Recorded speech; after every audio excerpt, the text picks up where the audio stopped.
শেখ হাসিনা যেদিন থেকে পতন হয়েছে সেদিন থেকেই আসতে পারছে। অটো রিক্সার জন্য আমরা গাড়িও চালাইতে পারতাছি না এবং কি কোনো রিক্সা ড্রাইভারে কোনো রিক্সা নিয়ে ভাড়া মারতে পারতাছে না। আমরা তো বলেছি যে অটো বন্ধ করে দেন, এটাকে অ্যাক্সিডেন্ট হওয়ার সম্ভাবনা বেশি থাকে। এখন আমাদের ডিস্টার্ব করে নেই, এখন আগে আসতে পারতাম না, এখন তো শান্তিতে আসতে পারতেছি।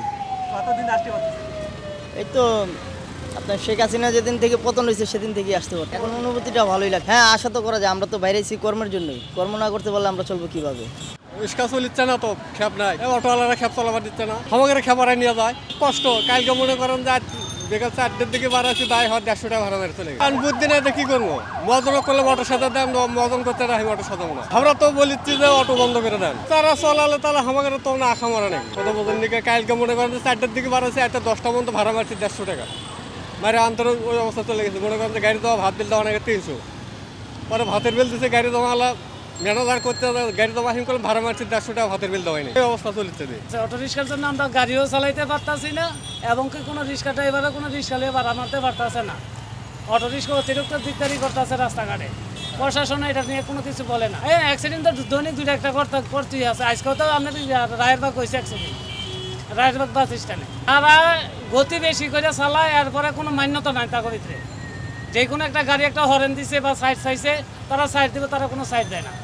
তারা এটা নিয়ে অনেক ইয়া করে, রেডিতে হ্যাঁ তারা ইচ্ছা মতন চালায়। তখন আমাদের একটা কাট দেওয়া হতো, ওই কাট অনুযায়ী আর কি চালানো হতো।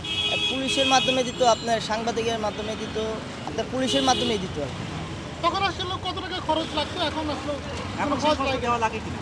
না, এখন সেই খরচটা লাগে না। তখন আপনার আর কি 1500-2000 টাকা লাগতো। এটাকে অ্যাক্সিডেন্ট হওয়ার সম্ভাবনা বেশি থাকে।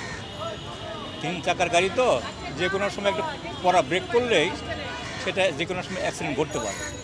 কিন্তু রিক্সা যেহেতু মানুষ চালায়, তার স্পিড কম থাকে, যার প্রেক্ষিতে অ্যাক্সিডেন্টের চান্স কম থাকে। কিন্তু অটো তো অনেক দূরে চালায়, কিন্তু চাকা 3টা, যার প্রেক্ষিতে এটা অ্যাক্সিডেন্ট হওয়ার সম্ভাবনা অনেক বেশি। ট্রাফিক পুলিশ তো একটা মানে ছাত্র আন্দোলনের গণ অভ্যুত্থানের সময় পুলিশ একটা ভয় পাইছে আর কি, যার প্রেক্ষিতে তারা খুব নিরাপত্তাহীনতায় ভোগে, যার প্রেক্ষিতে তারা রাত্রে ডিউটি করতে সাহস পায়, কিন্তু তাদেরকে আটক করা হয়। এইটা তো ডিসিশন তো পুলিশ প্রশাসনের। এটা আমরা বলতে পারি যে থাকা উচিত, না থাকলে হয়তো অ্যাক্সিডেন্ট ঘটতে পারে বা সমস্যা হতে পারে, যানজট বাড়তে পারে, কিন্তু এটা ডিসিশন নেবে হলো পুলিশ ট্রাফিক। ঠিক আছে, আমরা হয়তো বলতে পারি যে হ্যাঁ থাকা দরকার, আগেও ছিল, এখনও থাকা দরকার,